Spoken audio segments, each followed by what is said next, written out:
from New York, New York, you are listening to Extra Time, presented by AT&T 5G. I am Andrew Wiebe with my partners in soccer on this beautiful Thursday. David Goss is here. Charlie Davies is here. Behind the scenes, sending us chat messages we cannot possibly read on air. Producing Anders is here. He's the ever-present, making it all go round. Big show today, huge show today, massive news today, Thursday night. After we record, we don't yet know. We have no inside information. We will know the 15 cities that will host 80 World Cup matches in 2026 in North America. It will be done. Fates will be sealed. Children, adults, everyone will be clamoring for tickets, memories to be made, but we don't know yet. We'll talk about that later, but let's start with the big news of the day, guys. Senior Fern hits us up, says, you guys going to be on Apple TV next year? It seems like that's very possible. Like that maybe we should be. MLS, Apple, groundbreaking, historic, a new media deal. We've been waiting months for this news. Everybody on pins and needles. Well, it is done. The next decade of MLS TV rights, streaming rights, however you want to define it, media rights, maybe more accurately, is sealed. Whole lot of money flowing from Apple to MLS, whole lot of expertise that Apple has, whether it be in marketing or technology, flowing to MLS. It's a wonderful thing. The details are this. One place around the world to watch the league. You just need the internet. There are no blackouts. I repeat, there are no blackouts. You don't have to get in my Twitter mentions. You don't have to have Mark McClure. You don't have to go through like a Byzantine list of like, okay, if I live here, if I'm here, what's it on? No blackouts, period. If you have the internet, you can watch. Every week, there will be games with no paywall. There will be some on the MLS package on Apple TV. It is not part of the Apple Plus TV side. So if you have Apple TV Plus, you will get some games. Not all. But if you have the MLS package, you will get all. And if you have neither, you can still watch a ton for free. Every app is on every Apple device. Obviously, smart TVs, Rokus, you probably have those. Or you can just go to tv.apple.com starting in 2023. I mean, there are a lot more details. We'll go into those details. Let's start with first impressions. Charlie, what's your first impression, man? Hyped. This is a game changer. To be honest, when you see Apple and MLS and this massive deal, and it's not a short-term deal. This is a long-term investment. This is a deal of dreams. This is literally grand slam. Fireworks, best case scenario, they did it. And so I think what I'm looking at is a lot of content. This is going to be content jammed down your throat everywhere. And nowadays, it's very rare that you don't find an Apple product in someone's home. iPhones, iPads, you can go down the list. I'm really hyped because I think that when you're talking about access to the games, people are going to be able to see it. And Apple, they have just baseball on Friday nights. This is what we're talking about. The brand recognition of Apple and soccer in this country, around the globe, highlighting our sport. It's fantastic. So, yeah, I'm pumped. Let's go. It is what I would call sort of the first global sports streaming service, like direct to consumer. Not through a broadcaster, not through a third party. It is directly to you. And I'm wondering if it could even set a trend. I mean, you talk about Major League Baseball. I mean, part of their package is there. And we see that on, say, like Amazon Prime with the NFL and otherwise. But not the entire league in this place. And not globally either. I saw Fabian Herbers, who does a great podcast with Julian Gressel.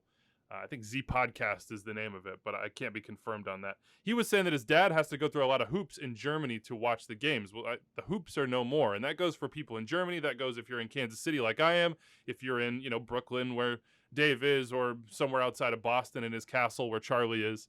It doesn't matter where you are. Maybe you don't can know where access this. Don't talk about where I live. I do. I know exactly where you live. You don't know anything about where I live.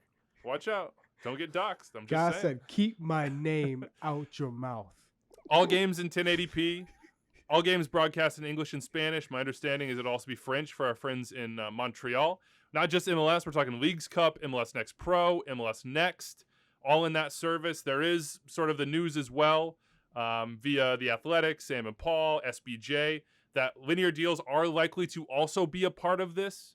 All games will be on the Apple side. All games, including the linear ones.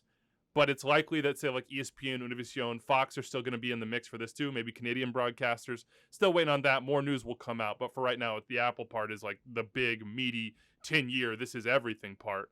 Consistent scheduling and game times centered around Wednesday and Saturday nights. That's good for viewers, obviously. You know when the games are going to be. It's also good for those, maybe even more so, who attend, season ticket holders, who have to build their lives and their habits and their schedules around these things. Like, you have a good idea of like what is going to be marked out on your schedule over the course of a year. Speaking of that, this is one of the huge positives. I think like just jumped off the page for me when you talk about fan service, supporter service.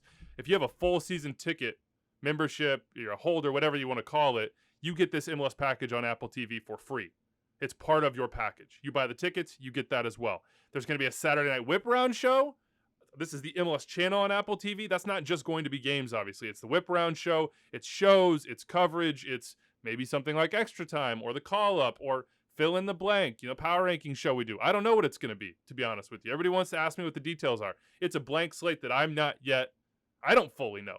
I'm just excited to see that sort of attention, that sort of spotlight, on our league that, to be frank, we don't always get. And the centralized production aspect by MLS is a big one too. The local broadcasts, I know people are frustrated. Those are going away, but you'll have the opportunity, like on the Major League Baseball side, to choose your local radio call if that's what you'd like. So you get, a very, team-centric side of it. But you'll also have these teams of broadcasters. We can maybe call them an all-star team of broadcasters rolling around the league to bring you every game, same way as you see with the NFL. You don't have local broadcasters in that sense outside of the radio. So, yeah, I'm excited. I've read a nice list here. Obviously, everybody knows that I get just extremely jacked about those, and I cede the floor now, Dave. It's all you. What are you most excited about? Well, I don't think there's anything left to say. I think you nailed it all. I think for all of us, right? One, I'd say for all of us that care about this league as much as we do, as much as the fans of this show do, who have followed it for a while, the stability of a 10-year deal is massive. The future, the partnership, as Charlie said, with an organization like Apple is huge. That global nature for, let's be real, the push, as Commissioner Garber has said, is to be one of the great leagues in the world. To be accessible around the world is part of that. And that is growth for these clubs to be able to be seen all over. I think Gary Stevenson mentioned if you sign a Colombian player and then it comes out on Apple, a news report in Colombia, in South America, Asia, Africa, it's a way to sort of spread this league a little bit more. You mentioned season ticket holders and supporters. I've heard from a bunch of them who are excited because there are no blackouts. They do get that access and there will be more content. If you care about this league, this is good for you. And I think that's what's exciting is it really hits on both sides. For hardcores, this is a great deal. You're going to be able to get more MLS for an easier way to do it. You have, from the league point of view, you have a partnership with a company, an organization like Apple that cares, that's involved, that's around for the long term. And then you will be able to hit new fans through what this is. And so I think all of that's really exciting for a league that is still growing. And it's not where the other leagues in the US are. It's not where some of the, leagues around the world that have been around for 100 years are. How do you get there? And all of those leagues had to take risks at some point or had to do something new, be the first to do something. And now this is MLS's opportunity. Charlie, you're muted. And Charlie's on mute.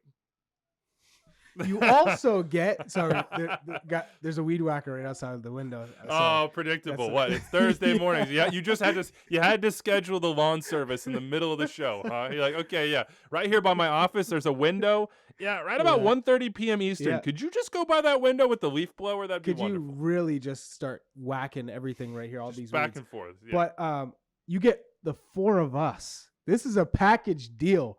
We're coming into MLS content, Apple. The four of us. Let's go. Package. All right. I'm riding your coattails, Charlie. I'm just holding on for dear life. Speaking of, Rockin' Mel Slurrup says, is it true that the MLS Apple deal will include a Wiebe cast, which I am so gracious as to expand that to a Wiebe, Davies, Goss, Produce and Anders cast, in which we all are locked in a bunker somewhere providing commentary on all matches. It's interesting how the tweet had my name mentioned, but Wiebe acted like he was the one bringing me in. Oh, no. Really magnanimous from Andrew Wiebe. I was trying to bring the whole squad in, okay? I thought you'd be part of that. I don't know. It sounds like Rockin' Mel Dave, do we have to work? thought I was part of it as well. Do we have to? Yeah, do we have to work this off screen here? I mean, we've been a package deal for years at this point. I thought that's just went together. He did You call don't it a even know Wiebe where I cast. live, Andrew. Don't even start. Okay. All right. I won't dox you. I was about to. I was thinking about it. Here's what I will say about this. And I've heard people say, well, this is too complicated. I can't figure this out. Like, I like the way it was. Like, change is always really difficult. I get that. You have habits. You have things ingrained in your life, the way that you consume things, the way that you organize, just the way you go about your business on any given day. Is anyone actually saying this, or are these like the fake Austin fans that you went to battle with? This is no. Okay. This is real. This is real. Just making sure. My favorite thing about this deal, among many favorite things, the Whip Round show would go in that, the additional content that hopefully we're either part of or get to consume or both. I just think it's so simple. If you want to watch MLS games, you know exactly how to do it. And there's no, I want to watch that game, but now it's not available. It is literally every single one through the same service, the same pathway. It's all in one place. There's no question marks. If you want to watch a game, you can watch that game. And to me, that is a huge step forward. And I look at I'm a millennial. There are many people younger now and way more, tech savvy than I am, obviously. But we all understand the place that streaming has in our lives. Whether you want to complain about, hey, there's too many services and how can I stay organized, et cetera, et cetera. This is not going away. I don't have cable anymore. I'll probably never have cable again. I still have ways to consume all that content. Habits are changing. The business of broadcast is changing. And MLS is on the very, very forefront of that right now with this deal as it pertains to sports. They have an opportunity to help set what those habits look like in the future, to help set what, the technology, the content that comes through those things looks like, the business model even. And then there's the flip side of this too, that it should improve the product on the field as well. Obviously the investment from Apple, but there's also a CBA component here of, and we all understood that the news that came out with the deal that runs through 2027 as far as media revenue sharing. And that money, when they hit those points, I don't have the math in front of me. I don't know what it'll be like. I don't think any I wouldn't claim to know, but I do know you hit a certain threshold, which it seems like this deal will do. Money goes into the salary cap and through general allocation money to spend on players. And ultimately that's what we all want. We want the best possible league that we can watch. This deal is a home run, as Charlie said, fill in the blank other sport analogy of greatness, It is going to drive, I think, MLS towards being the best league it possibly can be, and that's a positive for everybody involved. Do we have a jailbreak going on here, Charlie? It seems like somebody's trying to get into your room. Seems like somebody's trying to invade the wood grain office right now. It's Dakota. It's Dakota! Dakota said, Daddy, can I watch you work? Dakota, I'll be quiet. I promise you it is not interesting at all. Yeah. Any final thoughts? Anything you would emphasize? We will obviously be talking about this for a long time, and we joked about, hey, are you guys going to be on Apple TV next year? That anything and everything is on the table. So hit us up. Hit up the people that that do this stuff. Tell them what you want. We sort of got an opportunity here as a fan base of the league, of our clubs, of soccer in North America, to do something different and to supercharge all of it. So, I'm extremely excited. Yeah, I think it's fitting that this happens in the same week that the World Cup cities are going to be announced and that the sport has changed in this region, and MLS has been a huge part of that. But as it grows, this is a week to show that soccer, North America can be the center of the global soccer sphere. And as someone who, and I think all of us go in this, died to find tapes of games and watched Italian games on over-the-air networks on Sunday mornings, and everything was only in Spanish, and to search for the sport in this country, which was fun and a real part of why I love it, to now you come here where Apple, as Charlie said, that every person has a product of, is in a 10-year partnership with Major League Soccer to produce it globally, and the World Cup is coming to these shores, and Canada and the U.S. on the men's side are going to the World Cup. It feels like a really big week for the sport, and there's more growth that needs to happen, but we've come a really long way. Wait, so you're saying all my games in the past are gone? So we're starting from scratch, and No, Charlie, no one will be able to watch any games of the old days. Look, Charlie, Charlie. all of the old games, all they kept was Revs games. So you're good. Oh, okay, Yeah. good. Think about the Stone Ages, Charlie. Like, we're not Yeah. talking about specific cavemen. We just, it's the painting with a broad brush of it, and that's And that's pretty one good. day there'll be an archaeologist, and they'll come across Dig video up- of Juan Agudelo scoring a bike kick against DC United in the opening round of a yes. playoff game, and there'll be a huge exhibit about it somewhere in a museum. Yeah, and then next to that one, a very small video of someone trying to open up a car after a goal celebration, but not knowing that it was Yeah. locked, not having done the pre-work That to make sure that it backfired. was. That one Yeah. backfired. It wasn't locked at training yesterday. Yeah, don't It worry, you'll wasn't be a part locked. of this. You'll It be a part wasn't. of this. It wasn't. Hey, by the way, we're kind of talking about Apple. We're lionizing all this. There is a 2022 season to play here, and regardless, ESPN, ABC. Oh, what's up, Dakota? ESPN, ABC, Unimas, Univision, Fox. All these broadcasters have been a massive part of growing and bringing the game to us in this country, and they're still going to be doing so. And it's likely that some of them will be involved going forward as well. So we have 5 national TV games this weekend in MLS week. What, guys? What week is it? 18, 27. 15. 15. Holla at Charlie your got it boy. right. Charlie got it right. I wouldn't have known that if I didn't look it up before this show. So Charlie, Saturday. why do you know that? Oh, because you did a game yesterday. Yeah. Oh yeah. 3 games on Saturday on national TV. Obviously, ESPN Plus is your home for everything else, which I continue to love, and every dollar I've spent there has been great, by the way, and I will continue to subscribe. But Seattle LAFC, ABC, 3 p.m. Eastern from Lumen Field. Seattle smacking Vancouver 4-0 on Tuesday while the U.S. played. LA Galaxy, Portland right after that on ESPN, so keep it on the Disney family of networks. That's 5 p.m. Eastern time. That's from Dignity Health Sports Park. And then Chicago, D.C. is on Unimas, Tudien, and of course in English on Twitter at 8 p.m. Eastern. So you got a lineup there that you can run through on national TV on Sunday. There are 2 games on national TV, 4 games overall. Atlanta, Miami at 3 p.m. Eastern starts us off on ESPN2 from Mercedes-Benz. And then at 6 p.m. Eastern, Nashville, Kansas City on your Father's Day.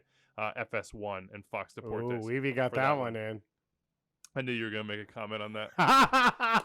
Biggest day of the I know. year. Well, I said, thank you for wishing me Happy Father's Day, Dave. You're I didn't know if you welcome, would, but now that I've Wiebe. brought it Yeah.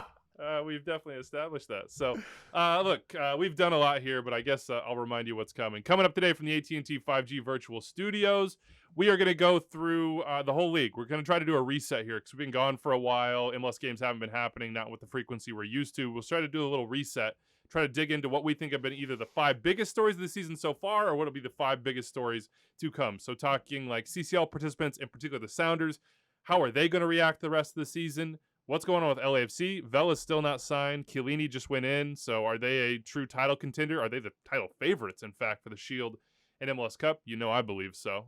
Grown. Roll your eyes right now. What do NYCFC do? Deila out, maybe Taty too. Talk about the summer transfer window. Insigne in, Ache, who else? There's a number 10 out of the 2 Bundesliga rumored to DC United right now. LA Galaxy are talking about getting an attacking midfield piece during the summer. Looks like Sporting KC are making signings. Everybody's going to be making moves. And then whose leap holds true? Charlotte, who are above the playoff line. FC Cincinnati, who are on points per game. Austin, what's going to happen with them? We'll hit our ESPN Plus game of the week. Philly Cincy's a good one this weekend. Talk 2026 World Cup cities, even though the news will be out probably when you listen to this. You can either call us idiots or savants. We'll see which one. Quick takeaways from the USMNT and Canada camps. I'd encourage you to go to YouTube. We have our first Club and Country Qatar 2022 episode out, which was awesome. Got the 26-man roster from Doyle. Went through all the transfer possibilities for USMNT and Canadian men's national team players. Had our look-aheads. It's going to be fun to build up and cover the World Cup. And then we'll hit the mailbag, in which I will greatly not say... disagree with Doyle's 26, to be clear. Go enjoy the show. All right. Yeah, there's some... As do I. So. He called it wish casting. So Yes. I'd actually never heard that phrase before. Don't know if I'm like not. It's actually an Apple product. It's a big similar. enough nerd. Yeah. Yeah. There you go. There's a show on Apple TV, MLS package, wish casting with Matt Doyle. Yeah, there you go. Take it off Twitter. It's been on Twitter for years. So in MLS Reddit and Big Soccer. So we'll hit the mailbag. Should be fun. Talking Revs in there. Maybe a little Portland, Springfield, Missouri if I get around to it. Let's get started though. First off, I just want to hit our produce and honors reminder of the day, which is shout out to Pedro Gaese. He had the heartbreak of World Cup playing game knockout against Australia. Had his water bottle chucked into the stands. It had instructions for him on the PK shootout. That was on Monday.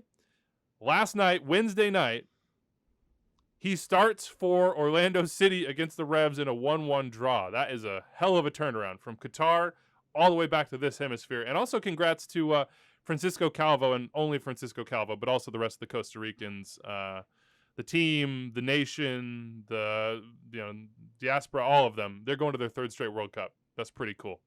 Any thoughts on that, guys? I mean, any reactions? We have our full tournament now. Yeah, I'm hyped for CONCACAF because Costa Rica, they just turned it around that second half of World Cup qualifying and squeaked in there. So, and it all came from a defensive structure. Keylor Navas, big time. And we all see Francisco Calvo, when he plays with Costa Rica, he plays in a different manner. It's almost like, hey, what European club wants to come sign me because he plays that well. He doesn't make too many mistakes when he's playing with Costa Rica. And so I'm happy for all the ticos. Vamos los ticos. Pura vida, pura vida. Yeah, I was going to say, you got to get the pura vida in. What about the flip side there for Peru? Dave, you educated me the other day because I was like, Raul Ruiz Diaz, why? How could he not be there? But apparently he has not been productive for the Rojo y Blanco. But that's heartbreaking. That was not the way they thought it was going to go down. No, and this has been a new generation for them under Ricardo Gareca. I'd argue they have the best fans in the world that support a national team. They dominated Russia from a fan base point of view. I actually thought they dominated from a performance point of view and came up just a little short on finishing in that tournament. And then they, similar to Costa Rica, turned it around late. Uruguay did as well. Looked like Colombia was in the World Cup. Edison Flores was a huge part of that. The goal on the road at Colombia, off the bench, that got them that win. They started to rise the rankings. And, I think Australia... He hit the post. He hit the post, didn't he? Yeah, he hit the post. He had another shot that was just wide. He created a chance from the end line that Cueva couldn't get his body around. I think disappointing. They played a little hesitant, scared to lose, as did Australia in that game, which I thought was a little frustrating. But Alexander Collins, alongside Gaese, has been unbelievable in replacing parts of that last generation. You mentioned Ruiz Diaz. We thought he'd be that guy at center forward, but Collins has been the guy at center back. So you feel for all of them, and you feel for the country that's just so passionate and so engaged with this team. But I think it'll last a little bit longer. And they are a cool story of, if you remember Copa Centenario, I think in Boston, actually, Charlie, they beat Brazil with all these young guys that Gareca forced into the lineup and said, we're moving on to the next generation. And Cueva and Flores, they were in their early 20s and they hadn't played really at a high level.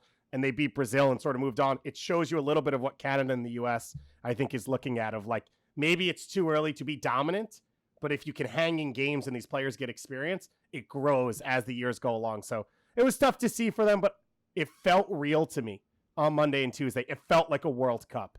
Like, tuned in, the atmosphere, volume up. I didn't do anything else during those games. I just had those games on, and it really is close. And coming out of this international window overall, watching England get smoked in UEFA Nations League, watching Wales lose, watching Belgium lose, watching Croatia lose. It was pretty exciting. By the way, Sergeant Pickles hit us up and said, I need some ETR gloating over Daniel Gazdag. My golden boot winner. That's my golden boot winner. I don't think we're going to, those don't count for you, by the way. I get 5 points for that. You don't get any of those. But my Aunt Martha hit me up a text message right after that game ended, and I was like, oh, this is interesting. She hit me up, and she's like, England is vulnerable. Yes. We can do this. I was like, yes, let the belief spread. Let's go. But it also is like, don't have that false hope. This is Nations League. This is coming off the back of a very difficult season. Wow, biggest Three Lions fan around. Just support it. Stop it. It's coming home. I'm just saying, let's not think that the England Are you going to the team pub that we saw after in Nations this? League is going to be this. You have a warm beer? The same. Is Dakota named after Dakota, England? Is that where that name comes from? Yeah, Reese. Yeah, Reese. Of course. I don't know. No, but sounds questionable. It, Davies? It does show. Davies? I mean, we should have known. It is English. Yeah, we should have known. But I would say it does show that they do have vulnerabilities for sure. But they're not going to play the same way. England in a World Cup, you don't say. vulnerabilities in a major. Gosh, that is, whoa, whew, ground broken here. No, I'm just messing around. Let's get into MLS. Let's do it. It's reset time. It's reset. Can I take time us off the MLS. rails for one quick second here on World Cup stuff? Andres won't be happy, but I'm always happy. It's Mohamed. It was Mohamed Salah's birthday yesterday, and Michael Singh, who does the best job covering TFC, put this tweet out, which was Bob Bradley just said, "I traded messages with Mohamed Salah yesterday. It was his 30th birthday 10 years ago. June 10th, 2012, so I guess this was last week. We played an important World Cup qualifier in Guinea. He scored the winning goal where he moved the way he does from the right side in, got the ball in the move, scored with a great left-footed shot. I asked him if he remembered that game. He sent me a smiley face and said, yeah, that's when a lot got started." I love that Bob Bradley started Mohamed Salah's career, got him to Basel. It is one of the coolest random U.S. soccer connections ever. Agree. We will talk about Toronto in this show. They maybe need. Maybe they need Mohamed Salah. Yeah, they need a restart. They need Bob Bradley. They can sign him after this season. Yeah, for sure, the restart button on that expires. one. Okay, let's go into the biggest MLS stories of the season so far and what's to come. We are not halfway through the season, but I believe every team has played at least 13 games. So I would argue we're about a third of the way through the 2022 MLS season through week 15, right? I mean, the rough math getting you here. So I'm going to start with this story and see how you guys react. How will the Sounders follow up their CCL win? Can they get after even perhaps a shield with the win against the Vancouver Whitecaps? They've only played 13 games. That's the fewest, again, among all teams in MLS. It's the fewest in the playoff field in the Western Conference and the fewest in the West overall, the only team to play 13. They're on 1.46 per game, 19 points. They are 10 points back of LAFC, just a game in hand on LAFC. What is possible for the Sounders this year? It feels like they hit their stride in CCL, hadn't done it in the league, are now starting to do it in the league. And if they do that and they're healthy, again, they're arguably the scariest team in all of MLS. And they did this without Roldan and Morris, by the way, who are away. And no Yamar. Yeah. Yeah, they looked really good against Vancouver. I think the two big things that stand out is Nico's back, and not just the quality, but the ground coverage, the energy, the way he influences a game, I think, like no other 10 in Major League Soccer. Him being back at that level puts you in a place where you can lose a Roldan and Morris and still have him control games for you. It allows more flexibility, and then Raul's back to form as well. And he's scoring unbelievable goals. He is inch dangerous. The goal he scores off Leo Chu's cross in this game, the window's that big. And if you're not watching on YouTube, one, you should, and two, my fingers are very close together. The window was small for him to score that one, smacks the other one off the half volley.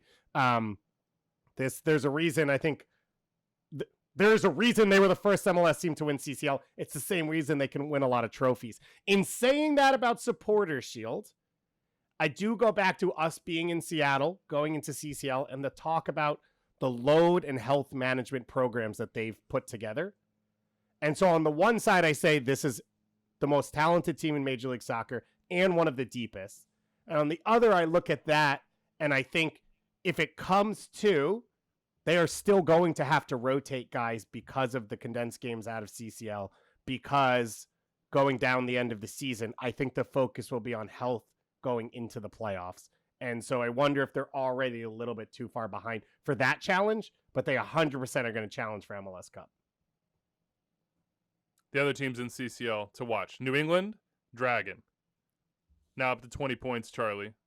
6th in the East. Mm-hmm. Still not where they want to be. It's basically like, nope. Definition of mediocrity in a sense. 5-5-5. 1-1 draw against Orlando. Mm-hmm. What did you see for them midweek? Well, I can tell you one thing for any Revolution fan out there, that Georgi Petrovic, the goalkeeper, is a suitable replacement. Yeah. I mean, just his stature, the way he carries himself, you knew he was going to be legit. And his distribution is on point. That's supposed to be one of his weakest parts of his game, and it looks pretty sharp. He can get down low, good reflexes. I think his decision-making has been pretty smart. He can play out of the back. They did a fantastic job in finding a replacement for Matt Turner. Still big shoes to fill, and you got to do it consistently, but so far so good. That's very promising. How about Barrero? Barrero, another player who they want to go basically like for Tajon Buchanan. Let's find someone who can do something similar to Tajon. That burst of pace, that change of pace out of the midfield to run at players 1v1 and be creative. He's doing that. We haven't really seen the production in terms of goals. I don't know if he has that upside that Tajon did when it comes to being a goal-scoring winger. But in terms of running at players and creating space and also looking for players, he's done that pretty well. And I'd say he's a ways off from being fully match fit. So that's encouraging as well. What I will say, though, I still think defensively they have to improve. John Bell defensively looked good, but on the ball, it took him some time to warm up. But he did get better. And ultimately, you want your center backs just to be able to defend and stop making some of the silly mistakes that they were making earlier this year. So that's already an improvement. Central midfield, they took off Captoon and Polster at halftime. I thought both of them had a pretty good partnership going in this game. And Polster got hurt, right? Yes, I mean he had the concussion, and it was that. I hope he walked off and he looked like he was okay, in good spirits when he was leaving the stadium. But that was not something you want to see. But they had a good partnership going. That changed the game, and we all know if you lose a star striker in Adam Buxa, you typically have to bring in a replacement, a DP caliber player. And they have Josie Altidore. They signed him for that very reason, but they haven't been using him in a manner that you would say, okay, that's always the plan, and he's going to be your guy. They haven't played him. So to me, that shows that they lack the confidence and trust in Josie carrying them forward to get to a potential MLS Cup. That's obviously the goal. Here's Adam. His name is Scoffs Adam on Twitter. Says Taylor said the Revs are going to get a DP9 with the Buxa, Turner, and Buchanan cash, and I'll ask you about this, like maybe even the DeJuan Jones cash. Bruce says there's no way Taylor could know that. What do you think? What do you think is going to happen at that 9 position and at center back and with DeJuan Jones? Well, one, I would say Taylor's relationship with not only Ryan Balello and Cahal Conlon, the head of marketing, but also with Jonathan and Robert Kraft. I think there's ways for him to know. He might not have the strongest relationship with Bruce himself and his coaching staff, but he definitely does with everyone who has actually signing the checkbooks. So I'm sure he wouldn't be putting something out there unless he absolutely heard it from the lips of one of those contacts. But it makes sense. Gustavo Bo is as dangerous as he's been and productive for the Revolution. He's not a 9. Everyone knows that. He maybe for a game here and there, he's going to pop up, score some goals, and create some goals. But for a whole season, hold up play, and the way he moves, it's all over the pitch. You need someone who's going to be central, like Adam Buxa, who's you can put in any type of ball in the box, and he's going to get on the end of it. They need to go out and invest in the squad, and with the money that they recouped over some of those impressive signings, it's only natural that you go out and get another game changer. Can I just? I don't think push back, because Charlie, I agree with you. I do wonder though, with the way the team is set up, basically yesterday, if Adam Buxa had been there, they would have won 2-1, and it would have been a moment of brilliance from Bo/Heel, and probably a moment of brilliance from Buxa. That would have won them the game. But I wonder, not having Adam Buxa, if their best path forward to winning MLS Cup this year is to have a second center mid who can help them defensively and then wait for the moment of brilliance from Boo, Barrero, or Heel. I guess what I'm saying is, if that center forward comes in and doesn't hit at an Adam Buxa level this year, I think the team takes a bigger step back than if you don't play another center forward. Boo floats, finds the game, but you're more solid defensively. And one of the other things I think we see with the 2 center mids and Barrero in there is actually more freedom for Bai and Jones, because they don't have to give width, and it allows them to vary their game. One can sit, one can come inside more than what they could do before. But I would say their strengths are providing width for this team. Yeah, and that's where they've excelled. DeJuan Jones coming inside, that doesn't help him, because where he's able to really get by and use his athletic abilities is his pace in opening up the game. Except for when he's megging Robin Jensen inside or Crew or wherever that once in a while. But I would say that both of those players in particular, Brandon Bai is one of the best outside backs that I've ever seen in my life when it comes to winning aerial duels and challenges. But he needs to be a little bit more efficient in the service. Both of those players had plenty of opportunities, but they weren't finding someone in the box because Adam Buxa is gone. Yeah. If you can find a deal. Jermaine Jones, if you can sign a Jermaine Jones type midfielder for that team, yes, you don't go out and get a striker. But like, how many people are out there that possess that quality? And I think that's the difficult part. We didn't really dive into it with you yesterday on the Club and Country show, but I want to do it now. Kyle Larin, do you think that's a realistic target for the Revs?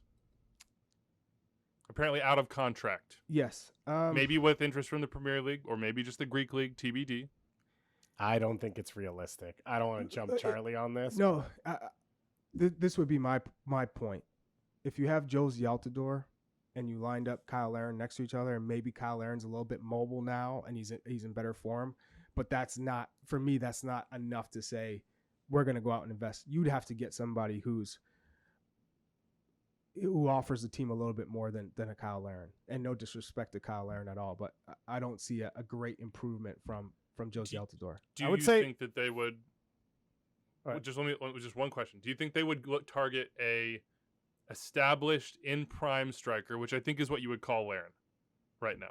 He is who he is. Probably he's at like what, he's 26, 27, somewhere in that range. 26, 27. Yeah. So he's entering his Anders, tell us. Yeah, God, let us know in the chat. He's entering or at the beginning of his prime or in the middle of it. Or would they go try to find somebody who, along with Altidore and Bo, is sort of like the veteran, pressures on them guys? Would they maybe go try to find somebody with a high upside who's on the younger end, they could do basically what they did with Buxa, which is develop and sell a little bit? What do you think they would want to do? They're in it for winning now.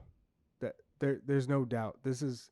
They have some players for long-term, a long-term project in terms of Dylan Barrero, Georgi Petrovic. They have some of those players, but they need to win now. They need MLS Cup. That's what they're going for. They won the Supporters Shield. That's an incredible achievement for the club, but MLS Cup, winning a trophy now. So you have to go out and get someone who's going to make a difference now. And if it's not defensive midfielder, a real strong central midfielder to give some flexibility to this team, because if you could play Gustavo Bo, and I know Goss keeps saying Boo, Sorry, think of my bad. Monsters Inc. But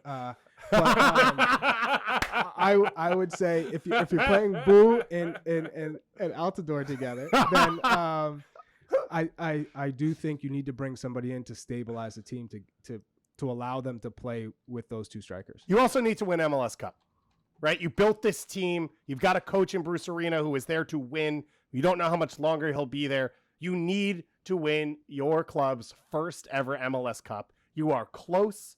You need to get over the line. It's not about in 5 years or 7 years. You figure that part out later. It is about winning MLS Cup. Boom. So if we have Boo, who's would like Carlos? He'll be Mike, and then maybe Josie is James P. Sullivan. Or we? Sorry, I couldn't help myself on that one. Okay, let's talk about some of these other teams that. By the way, if out. You're watching on YouTube, our reaction was because Kyle Larin is 27. I was wrong as usual. Charlie with 26. I don't know why he wanted to compete with your boy. I really don't. 27 in April, says Anders. So we have the exact number to reference there. Here's another big story. Oh, come on. I only check ages in March every year. Exactly. That's my line. Well, Yes, that's right. I knew next that. April, I'll be right. NYCFC is another team in CCL that has recovered well, even better than Seattle. They are top of the East. They're not top of the Supporters Shield. That's LAFC. Ronnie Deila out, and probably Taty too, if I guess somebody hits that 15 million valuation. Just we keep rolling along, nobody has, but it feels like this summer is going to be that time. Leeds. What does the rest of the season represent for I thought you were saying what? Revs, Charlie. Oh. I thought that's what you were doing. No, Leeds. Okay. Leeds You think Leeds? No, but my point is, Taty Castellanos has been an incredible player for New York City FC for a couple of seasons now. How is his price tag only 15 million? That's what I don't understand. Ricardo Pepe goes for 20, and Buxa goes for Almiron 10. went for 27. I think for Taty Castellanos, he not only can he hold up the ball and score in different ways, a variety of different ways, good in the air, good at playmaking. He doesn't have the most electric pace, but he does everything else, and he works hard for the team. He's changed his attitude, his mentality. I think Ronnie Deila was really helpful for him to develop him as a overall, well-rounded striker. But he can play on the wing too. That boggles the mind. That's a bargain for $15 million. Yeah, I mean in the Premier League too at 15, like that's nothing. Right. Teams are throwing around much more. But Charlie, I think we talked about this a bit, but to me, if he goes overseas and plays well, it does change the perception at that position for guys like this out of MLS, because I think it's all a perception thing. Because I agree with you. How does Adam Buksa, and it's great, off 1 and maybe 1.5 years, get to 10 million, and this is where Taty is after 3 years, a golden boot. Polish national team, maybe? Okay, but whereas Taty doesn't have the national team chops. Do we think Adam Buksa would be playing over Lautaro Martinez or Messi? Right? That's not on Taty. So yeah. I don't know. I'm just saying. What now for NYCFC? How about that? General story for the rest of the year. I think it's a huge one. They've been the best, the defending champs, for God's sake. Mm-hmm. And they've been the best regular season team in the league for 5-6 seasons. Yeah, but they've been that best regular season through multiple coaches. Yeah, so that's where, if you are a fan, your confidence has to come from, is that this is a club that has set an ethos from the top down that is not affected by individuals. You have 3 of your assistants who are now being elevated to help run this show, who have all been around. You have a sporting director who has built this roster. Even if Taty leaves, as we've said a million times, the talent has already been brought in, and the base defensively is there with Sean John and Collins, and now another DP center back to even manage if the attack does take a step back, which it doesn't seem like it will. And guys that have rotated it outside back as well. I mean, you lose arguably the best defender in the league at right back, and you just plug in your homegrown. They've rotated at left back between Admonson and others. Like, the depth that they have is incredible. I've thought to myself many times over the course of sort of this news coming out with NYCFC, Ronnie Deila, well, what's going to happen with Taty, etc. The person I would be the most nervous about leaving is David Lee. Like, those guys, because when they lost Vieira, it seemed like it might go downhill quick. And then, okay, well, it kind of did for a second, and then Dome got it right back up. And then from the start, Ronnie was a hit.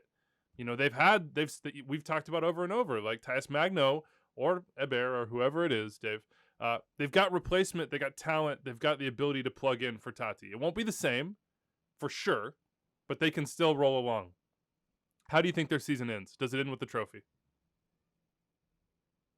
Charlie, what do you think? If Taty goes nowhere, it ends with a trophy. Okay. But if he leaves, you don't think so? If he leaves, no. It does not end with a trophy. Okay. I will tell you in 1 week. Well, if they're still in Open Cup, then it feels pretty likely that they've got to. I'll feel pretty safe if they get knocked out by Red Bulls next week. You have to say it now. You got to say it now. Anders, I'm losing service. 40. Got to turn on. Got to keep going. Here's another big story that we'll be watching. Obviously, LAFC, top of the Supporters Shield, talking about who can win trophies. 29 points. They're at the top right now, and that is, I believe, 29 through just 14 games played. Yeah, that's correct. So 9 wins, 3 losses, 2 draws, plus 13 goal differential. Been obviously good home and away in Steve Cherundolo's first year here. They got the Giorgio Chiellini signing over the top. He seems to be like, this is part of the championship push. Mamadou Fall has got to be doing backflips to train and play and be mentored by somebody like that. I mean, that's the stuff you dream about. We'll see what the actual pairing is between him and Murillo and Chiellini, but Chiellini's not an every minute player. Chiellini's not an every minute player. Like, I don't want to just sit and learn. It would be great to play next to him. He's just going to sit. He's not just going to sit. But he's not going to start every game. That's fair. So he's going to lose playing time. And the biggest games, he's going to be on the bench. Right. So do you think it will be Murillo over Mamadou Fall then? Is that what we're saying? Yeah. Most likely, yes. I would say yes. Okay. I'll be curious to see the decision that Steve Cherundolo makes in those cases and how they use Chiellini, who will be available, I believe, for the first time ahead of El Trafico, which is that's worked out pretty well on the other side of that rivalry before for a veteran coming from Europe. Zlatan. Carlos Vela is not signed. Tick tock. LAFC, the rest of their season, Dave, what's it represent? Like within their own club's confines, not within the entire league. I get it. It really does all hinge on the Vela signing. But I would say if they don't re-sign him, I think they've retooled the club in a way to continue on without him. Right? If Vela wasn't on this roster on July 1st, I don't think any of us would look at them going into games and saying this team can't compete. Right? Cifuentes, potentially Brian Rodriguez, Arango, that back line, Ryan Hollingshead, Escobar, Crepeau. They have added pieces, Kellen Acosta as well, that allows them to compete and will compete for MLS Cup with or without Vela. But I think if they do sign Vela, if they re-sign him, it'll say, similar to what I said with the Revs, of like, they believe this is the year to push for it. Mm-hmm. I think the Chiellini signing was that. And so I would be surprised if he's not coming back. And I would say then they're all in. They pushed all their chips in to getting it done this year. And it's tough in a one-game knockout. They've struggled in playoffs before. It's tough to guarantee anything, but they'll be one of the favorites for the rest of the season. Seems to me likely that, I mean, look, it seems like the Vela deal is done, just not announced, but a lot of things can seem like things and then blow up. You know, you just gotta wait. Didn't the season start and it felt like if Vela wants to stay, he's here? Yeah, and then it's sort of all wrapped up, and then it feels like, Vela's hurt. Vela's not playing as well. Does Elliot, and this could all be outside perception, right? With silence, we all create narratives. And it could be everything's been done, as you said, and I don't know why they wouldn't have announced it, is the weird part. But it does feel like it has shifted. And I say that in what I just said of like, because it doesn't feel like the roster is 100% reliant on his production anymore. And therefore, it is not sign him or give the season away. Yeah, and it might be on years. Maybe they have the parameters on like what they're willing to pay per season, and maybe and again, we're speculating 1,000% right now. And Carlos is like, I'd like 2.5, and LAFC says, I think we're gonna do 1.5. I think that's what we're good for. And if I was LAFC, I'd be trying to time it up on the same timeline as Chiellini. I'd be saying that is our, this is our title push, man. Like, can we get more out of Brian? We got Arango. We've got all these like players we've traded for within the MLS confines that have really thrived for us so far and elevated both our floor and our ceiling. Let's try to time these two guys up, who are sort of the veteran upside dudes, like could make the difference 1,000% in the playoffs. Carlos Vela could just dominate a playoffs, same way he sort of did in CCL and they lost in the final. Chiellini could be just a shutdown defender for you. Let's try to time him up, go win 2 MLS Cups. Here is that particular champion window, and at the end of that, we'll have TAM money to deal with. We maybe are going to sell Mamadou Fall. We could replace Carlos. We still have a DP spot that they can spend. I mean, that's the other thing that's crazy. They still have a DP spot. They could go. They could go just take it to another level. And they're talking. And as far as I know, they have identified a couple of big time signings, and they have to make a decision on who they're going to go with. That, I mean, what position do you think? Let's just say you sign a big time striker. Because you have someone who can come in and change the game. Then what do you do with Arango? Is that a trade? Is that, you have to get value for if you have too many attackers. You could also bring in another influential midfielder who could help facilitate and be one of those players who can create opportunities and pass to Carlos Vela and Brian Rodriguez and Arango. So I'm excited to see who they bring in. It's pretty easy to say, hey, we got the new club in LA as our badge, and this is our stadium. I mean, it's an attractive offer. Got to put a star over the crest, though. Galaxy have 5 of those. Greg Vanney says that he wants to add an attacking midfield piece during the summer, and that ought to surprise nobody. They definitely need that one. That would be a useful piece. If your theory is correct, right, that Pozuelo is a legitimate option for them, wouldn't it make sense for TFC to trade him? I was actually just like, you started that question in my mind. I was like, I wonder if he's going to ask, should they just trade for Pozuelo now? Because like, if he's not a part of Bob's project, like, which Bob knows by now. Bob knows. Like, he knows whether this is long-term for he and Alejandro. And Alejandro probably knows, too. Seems like it. So, yeah, transfer window this summer. It's not just incoming from Europe or incoming from South America or from Central America or wherever. It's outgoing, obviously, unless a much bigger part of that side of the market now, but also it's outgoing and ingoing within the league. Like the internal market we've seen over the last couple of years just be one of the most fascinating parts about this league. I say do it, man. You're talking about championship windows, Chicharito, etc. If you think that would change your team and you could get him for, hey, the problem is where does he fit on the books? DP money, etc. Yeah.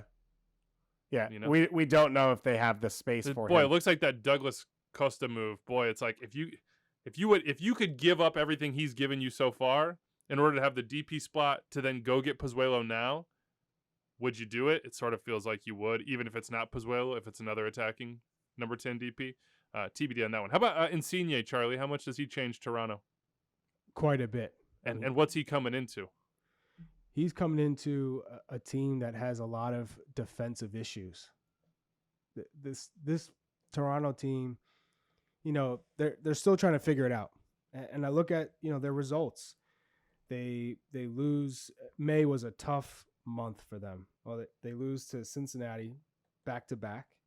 That's not as shameful as it used to be, okay? I'm just saying. I know, but then it's Vancouver, loss, Orlando, loss, draw DC, and a 3-2 win against the Fire. And the Fire, we all know how bad they are this year. So TFC have not looked good. They have not impressed whatsoever.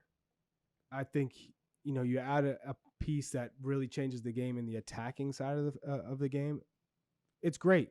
There's a lot of hype. Players tend to raise their level, but defensively, they struggle. I mean, goalkeeper, back line, defensive midfield, the relationship.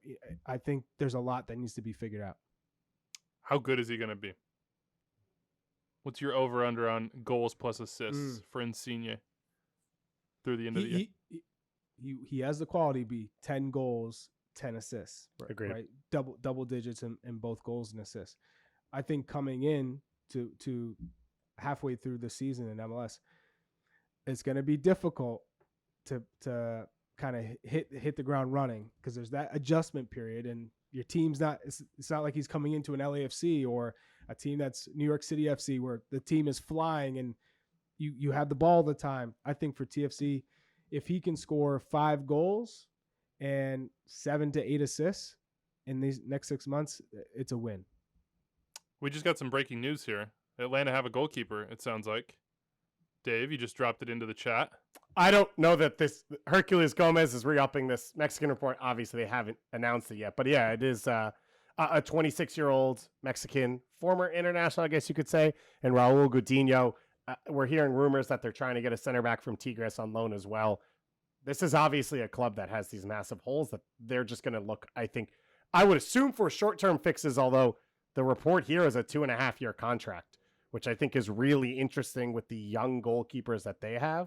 A homegrown in Justin Garces as well as Rocco Rios Novos in the pool.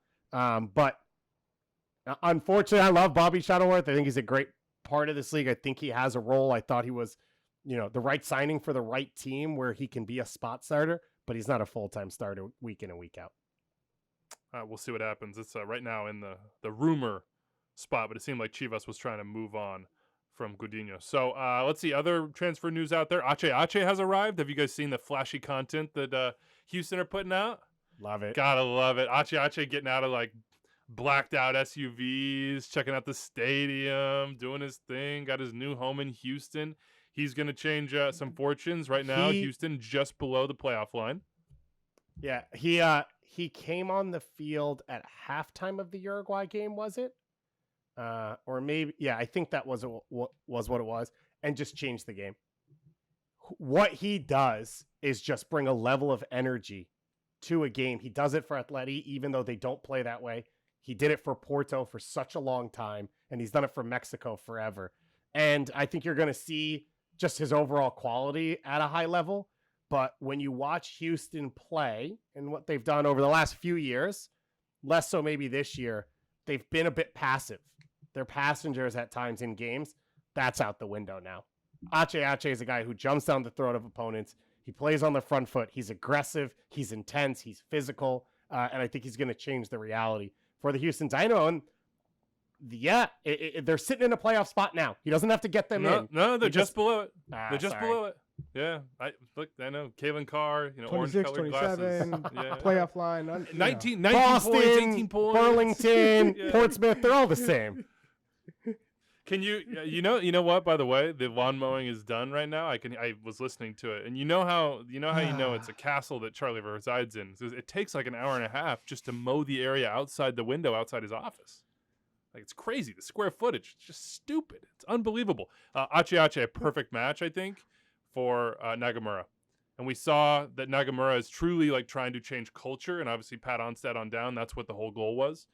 Ache to me, and I know people have been like, he's washed. Like, no, not for him. I'm like, this is bigger than on the field. It'll be huge and important for them on the field. I think he'll be really good in this league. Who said he was Maybe washed? not for long.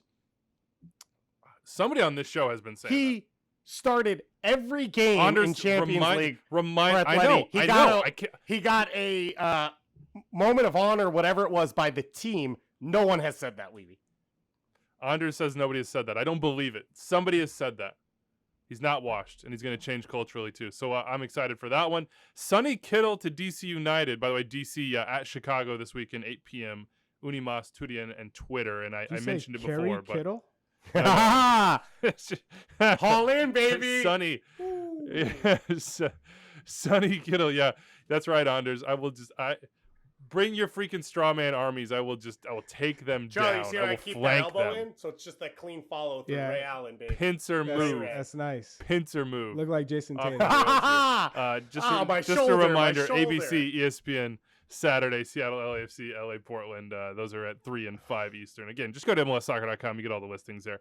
Sonny Kittle to DC. He's a 2 Bundesliga, a number 10. I think at a Hamburg. I think he had 9 Hamburg. goals, 16 assists in the most recent Bundesliga season. They just missed promotion, so he might have stuck around maybe had they been promoted. But it's rumored that he could go to DC. DC could use a player like that. Yeah, and then another 4 or 5. All right, let me take this from Charlie and say it feels like the rumors we're hearing, the moves, it is an attacking 3 that they're going to create with Taxi.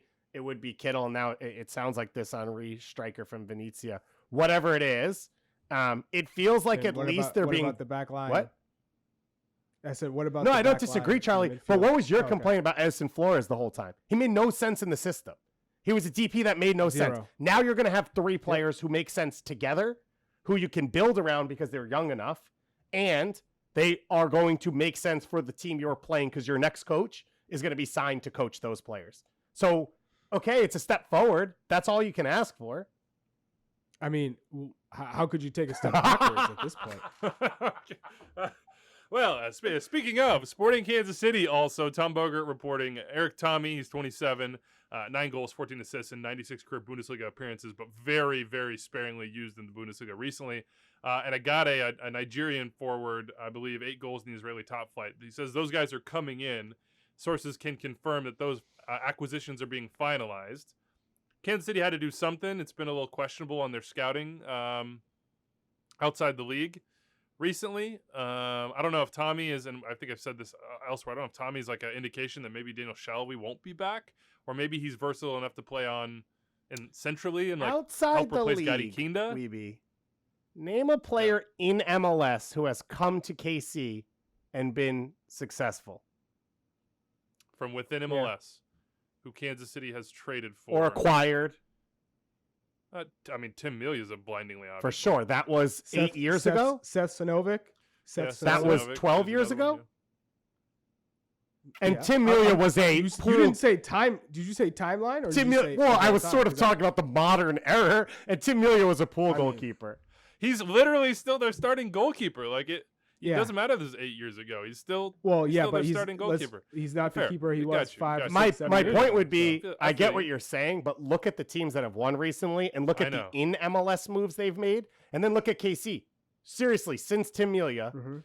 Well, do you think? Let me pose this to you. Do you think that's other GMs got tired of getting fleeced by Peter? Because for many years he was like the fleecer in chief, Yeah. right? Like he would make trades, and we were just like, "Oh my god, how did he get that?" He got what 1.6 for Dom. Like what? well, that's What's outgoing. happening? Do you though. think other GMs were like, or do you think he was like, I'm like I'm too smart. I get the best deals, and then he just wouldn't pull the trigger if he thought the price was too high. When like if you spend $2 million for Paul Areola, like imagine Paul Areola. I know Shallowy's here, but like think about a team with Russell and Areola on the wings. You could book Shallowy would go up top in this team right now. Yeah, I agree with you. I'm not saying they had. I'm just saying. But like, also, you might have to overpay, but it might be worth it. I think the Dom Dwyer thing actually was them saying we can get talent from outside this league and then flip it inside this league for money. And they have not looked in the other direction. And when you look at all the winning teams in MLS, Sean Johnson on NYCFC, name other teams that have won. Drew Moore at Toronto FC. I don't know. That's why the first one that came to mind. Beta Shore and Morrow that have moved around the league to some of the top teams over the last few years. I mean, Tim all Parker the guys that LAFC at went Red out and Bulls. got. All the guys LAFC all the guys went LAFC went out and got. Kansas City hasn't been a part of that market. And it feels like that's a miss when you go and look. And now Courtney Ford's working hard. And obviously I love his story and that's great. Ben Sweat. I mean, Kyrie Shelton. These aren't really guys that have changed the game inside the league. And they have drafted incredibly. They've promoted some players, but they haven't really done a ton of work inside the league. Yeah, I think it's a good point. And another example from that, didn't pay Iko Para. And maybe you could say health-wise understandable, but Iko Para goes on and wins multiple Defender of the Year awards after that. I'm like, so, yeah, I don't know. KC, Peter has said it. Kansas City's got a lot of work to do, and we'll see how these acquisitions work out. Get in the front office already. Weeby can't because they don't allow Hawaiian shirts. And Weeby's a big Hawaiian shirt. Oh, no. This is not a Hawaiian No, but shirt. you put up the pictures of your sons, and that was a great picture. I love that. I know. I got some other Hawaiian shirts I'm gonna rock with them on vacation in San Diego. But I see you in San Diego here in like a week. Yeah. There. In the flesh. Okay, last one from MLS, and then we'll hit ESPN Plus and do a quick U.S. and Canada stuff and get out of here. Whose leap is gonna hold true? So we got some leaps that have been made. I would argue, and I guess Charlotte don't necessarily agree, that they've had a pretty decent leap for the roster that they've had to be in the playoff field. They're not in the playoff field on points per game. Cincinnati would be. Their leap is also pretty impressive. Hell, even Miami has had a leap. Austin's had probably the most impressive leap. RSL. You think RSL was a playoff team? They went to the Western Conference Finals. Yeah, but that's a team that is overproducing right now. I mean, they're overperforming, overproducing. I think. Are you here for RSL? Do you believe? Will you stand up and believe? Will you shout it out, Real? They will not be in the top 4 at the end of this year. Okay, but how about the playoffs? Playoffs, yeah, I could see them being in the playoffs. Okay, how about Austin? But not top where did 4. Austin finish? Brian Hensley asks, after a scorching hot start and less than a stellar May, where do you see Austin finishing end of the season? Playoffs? Home playoff match? They're not even imagining the other possibilities in Austin. They're in the playoffs for sure, in my opinion. All right. How about in the East? Charlotte, Cincinnati, Miami. They're all on the brink of the playoffs. Do any of those teams make the playoffs, Dave? Oof. I think Cincinnati does. I think you've seen since Nwaboto's come in, they've stabilized even more. They've gotten better. Brendan Vasquez, I think, can keep this level up, but also at some point, Brenner's got to do something. Even last year, he scored some goals. Either something or just gets sold. Either way, which I think actually helps the club then emotionally move on. It feels like they believe in Pat Noonan. Again, back to that KC conversation, it feels like Chris Albright will make some moves maybe in the league to tweak a little to get the right contracts on the team. So I have belief that FC Cincinnati can maintain this level more so than the others. By the way, Miami in Atlanta this weekend on national TV, ESPN2 on Sunday, 3 p.m. Eastern. Atlanta below the line, 16 points so far, 4-5-4 for them. But they have, like, if Araujo gets back, Amada's been super impressive, Moreno, maybe Joseph's going to be back. They would be the team, if I was looking at the East right now, saying who would be the one that pushes Cincinnati down, keeps them out. I think probably Atlanta would be that team. And hell, I go back to the transfer window. Maybe the Crew are going to go make a big signing. Who that might be, I don't know. Did somebody, you want to throw around some names? Looking at you, Charlie, or we don't have to. We could. No, okay. Charlie's right. good. Cool. Okay, Crew fans like, I heard EPL striker. Who I is heard it? Benteke through the grapevine. Dun dun dun dun dun dun dun. What does that mean to you? If you heard they signed a player of his quality, Benteke, would that move the needle for you? Would that push Columbus into the playoffs if they acquired him for this year? I would, let's see. So 25 matches, 4 goals last year for Crystal Palace. I mean, it definitely moves the needle name-wise, but as far as I'm saying production. Performance-wise, I guess he had 10 in 2021. How many did Joseph Martinez have before he came to? Martinez was a winger before he even got here. Fair. Yeah, two goals. But Joseph wasn't 31. No, I would say I think one of the things Benteke would add is they don't have a ton of speed. They don't play in transition, but I think his feet are good enough to help Zelarayan get space and combined on the top of the box. And then he's a winner on crosses, right? And so the quality may not be there from wing or fullback, but you don't need to. If your wingers can't score, don't ask them. Yeah, if you just get the ball in the box, he's going to win headers. He's going to score goals. He's probably good enough to elevate them to a playoff spot. That feels like the issues with them are bigger than just one player. But he's probably, if healthy, talented enough to push them along. Also, it makes sense, by the way, because he loved the LeBron celebration. And so he'd be going. Did he? Yeah, the moment LeBron did it, that was his goal celebration. So it makes sense to go to Ohio. Yeah, he just wants to be a kid from Akron. Nice. Exactly. ESPN Plus, game of the week. Let us know what you think we missed as far as storylines for the rest of the MLS season. There are 28 teams in this league, people. Like, use the mailbag. We will talk about anything, anybody, any club, any manager, whatever. I put out a tweet before every show. Just reply. All you have to do, you can even just put, I mean, you'll do better if you ask the question, but you could just literally put like DC United in there. And Charlie might hit you with some strays, but we'll definitely talk about it. Hey, I love DC United, so don't throw the club's name. I'm talking about okay. Just picking the right players. And getting the tactics right. Yeah, good clarification. ESPN Plus game of the week. Mine, Philly, Cincy. This is the Pat Noonan, Jim Curtin game. They've been doing some good content ahead of this, basically like recording memories from each of them and having the other one watch it. So go check out the Twitter feeds and the YouTube pages for both clubs. It's been super, super entertaining so far. They're going to play on Saturday in Philly, 7:30 p.m. Eastern, MLS Live on ESPN+. Zach Smith asks, we have 2 pretty long unbeaten streaks in MLS at the moment. Dupe on 7 games, NYCFC on 8 games. Who breaks their unbeaten streak first? Do you think Cincy could go to Philly? Aren't the Revs on 7? I was just waiting to see if he was going to bring it up. I'm just reading tweets, man. Blame it on Zach. All right. Blame it on Zach. Zach didn't get the math right there, okay? Cincinnati's actually been good on the road. What do you think this game's going to look like, too? I mean, look, it's almost like Philly West? You got Noonan. You got Albright. Yeah, Preacher Ray. But they're in the Eastern Conference. Yeah, but, to the West, directionally. Geographically west is what I'm saying here. I think this is a Philly win, but I think this is going to be one of the most entertaining games of the weekend. Have some other questions here from Evan. Did the Union need another piece to contend? If so, where does the piece go? Lots of cash to spend. I would say yes. And maybe Kai Wagner leaving as well. Sounds like Ura's going to be back in the team for this one, I think, if I read the reports right. So we haven't seen what he can do by any means. No stretch of the imagination. Where would that piece be for you, Charlie? Because Gazdag he's a dark horse MVP according to one of our panel. Scoring against England. I love that, by the way, but I'm pretty sure I picked him as my Golden Boot team. Anders says he was your dark horse MVP. But okay, I like both of them, but he's probably on both. Yeah, we need a fact checker around here. Yeah, we do. We really do. Charlie, what position would you go for?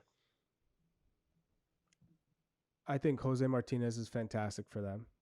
I think Gazdag has brought the goods in terms of a signing who can score goals, makes great late runs out of midfield. I think they need another midfielder. Okay. I've also said a center back could. They have the best center backs in MLS. I've heard that every time. How's it still not true? They have Andre Blake, who's phenomenal. If they're going to go get a center back, I don't think it's going to be in the Glesnes mold. I think I would guess they'll try to get a little bit more creative, and they'll try to go find like a guy they think could be 3 that they could develop and sell. So that doesn't take $10 million and make them a winner. Yeah, I would. Yeah, No. to me, it's goal scoring or it's chance creation. Like Gazdag's been good. Ura, Carranza, fine. They need another piece that can threaten teams, that can change games. If you're playing with two strikers, then yes, because Sergio Santos is effective, but if you can go out and get a big DP striker to play alongside Michael Ura, then yeah, you go and get that player. Somebody can go right on the I guess I don't know. We'll see what the Union do. That doesn't seem to be their MO. Okay, Charlie, your ESPN Plus game. Give it to us. New York Red Bulls at the 4 position. 1 win would put them level with New York City at the top of the Eastern Conference versus number 12 in the Eastern Conference, Toronto FC. I think both teams right now aren't playing at their best. New York Red Bulls lost 2-0 on the road at Charlotte. You know, I love the signing of Luquinhas. I think he's done a pretty impressive job. Yeah, I look back at the brace that he had against DC United, 2 great goals. But I think they're at a point where they need to figure out how they're going to get results, because I feel like they're too focused on the press and being hectic, but there has to be a balance. And I don't think they've mastered that balance yet. And then TFC, you have 1 win out of your last 6 in the league. Not good. Not good at all. I mean, Pozuelo scored the brace recently, May 28th, when they beat the Fire. But they gave up 2 against the Chicago Fire. We know Fire can't really score goals. They have not been great. You gave 2 against DC, and then shut out, and 1 against Cincinnati. This Toronto is not in a good place. I know you can't sit there and say we got to wait for Insigne to change everything. You have to build a momentum before that signing if you really want to have a shot at this year. To me, the bigger issue, right now is like you have a DP in Carlos Salcedo that's not playing at like, a DP level for you. You got to figure that one out. ESPN Plus, Dave. Yeah, I've heard it. No, I'm just kidding.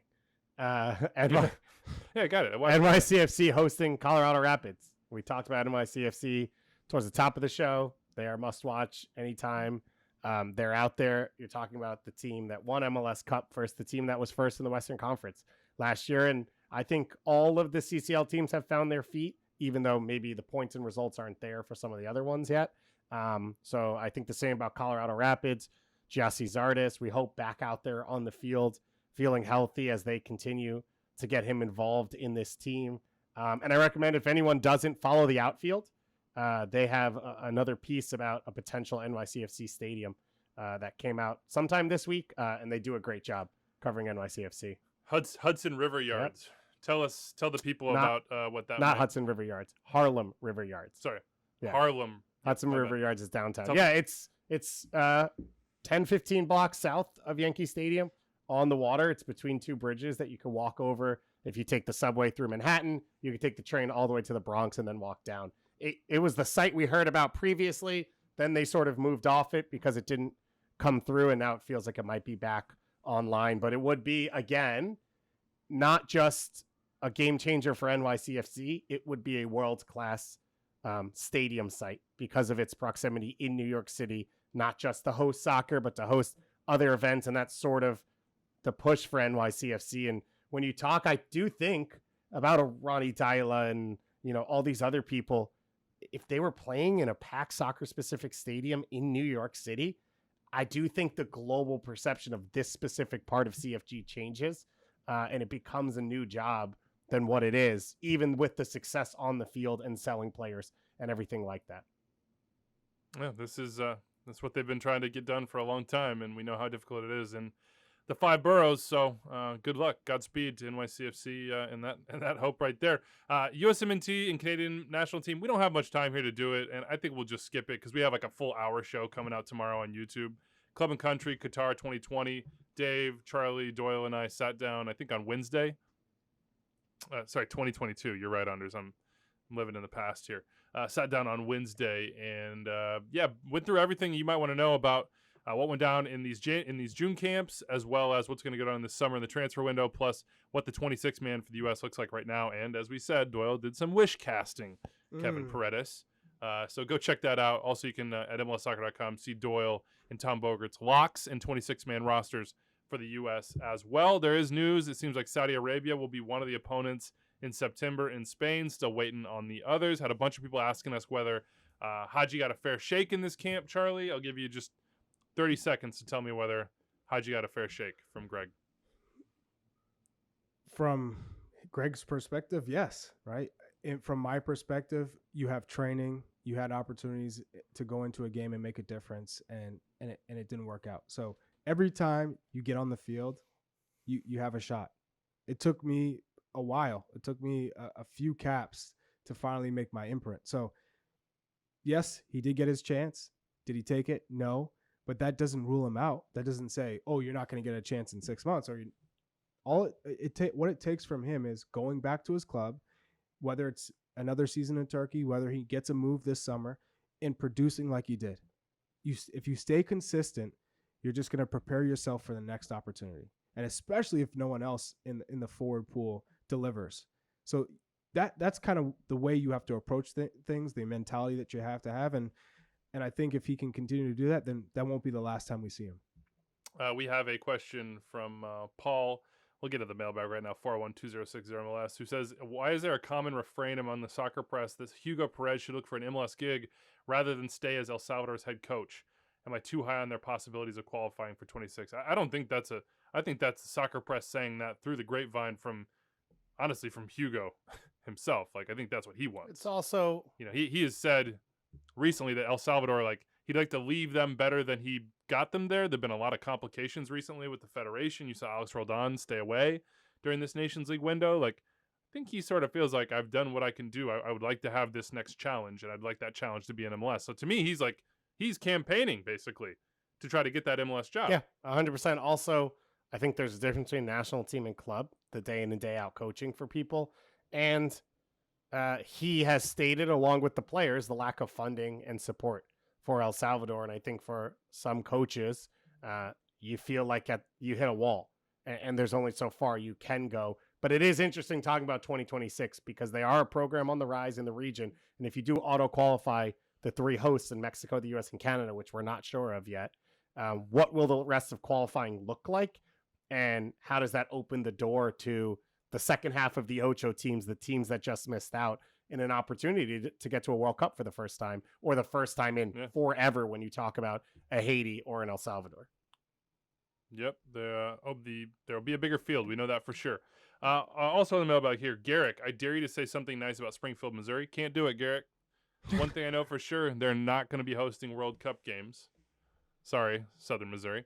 But we do know who could, so let's talk 2026 World Cup cities and get out of here. There are 10 U.S. cities that'll be chosen of 16. There are 3 Canadian cities up for it, Edmonton, Toronto, and Vancouver. 2 of those look likely to be chosen. All 3 cities in Mexico will be chosen, I think, Guadalajara, Monterrey, and DF, Mexico City.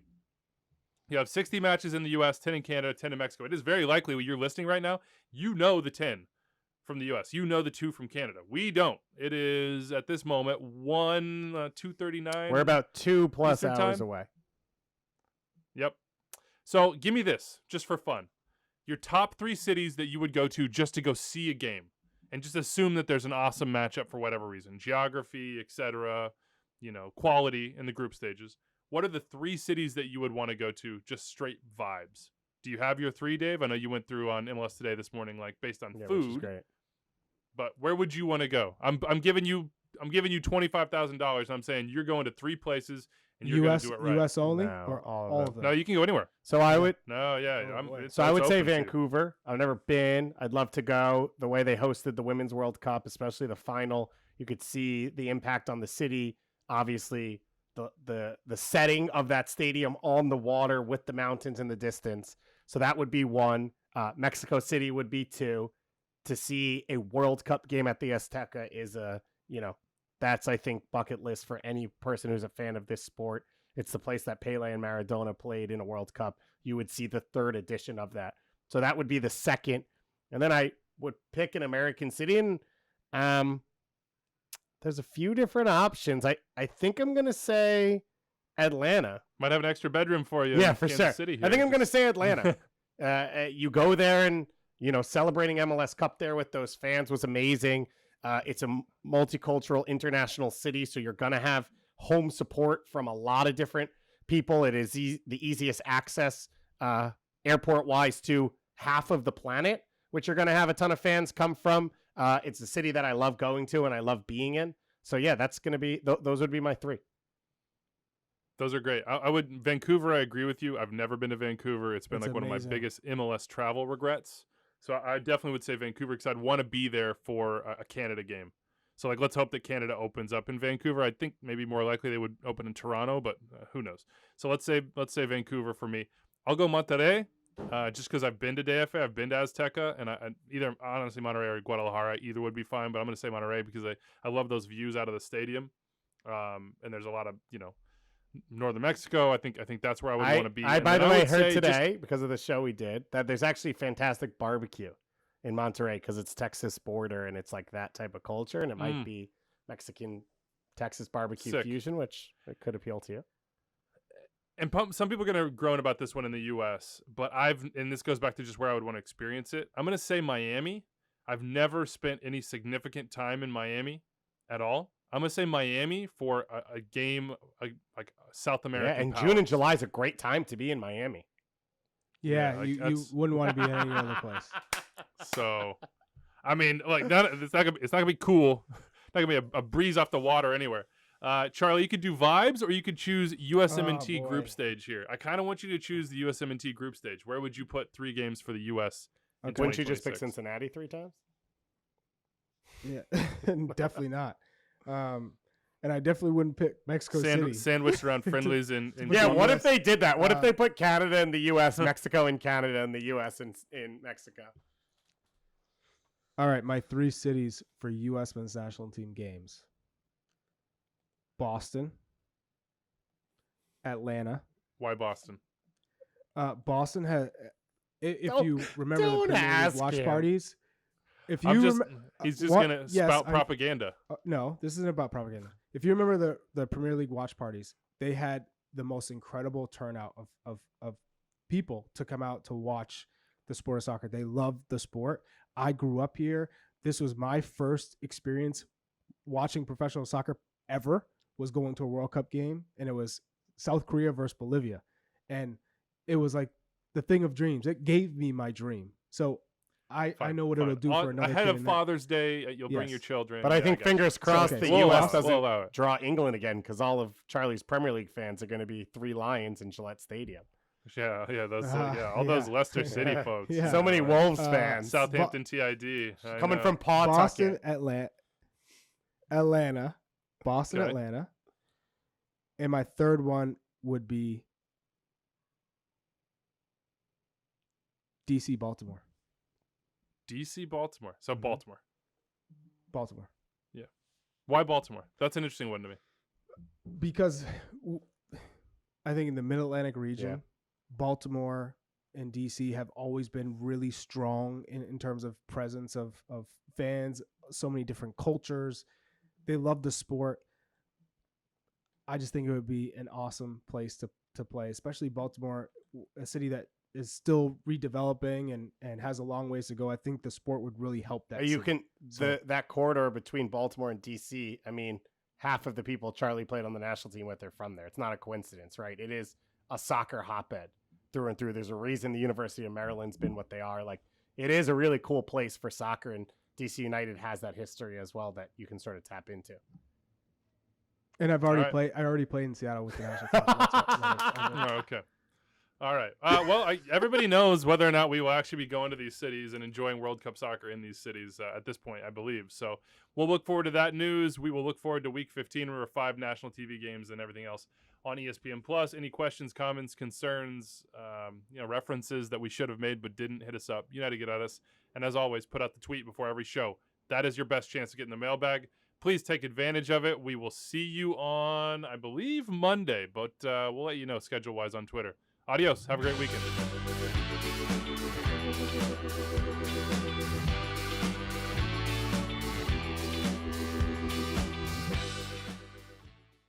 Congratulations, you made it through more than an hour of Extra Time. That means you love the show, and if you love the show, you probably want more episodes. Click right here for more episodes of Extra Time, and here to subscribe to the MLS YouTube channel. Thanks for following along.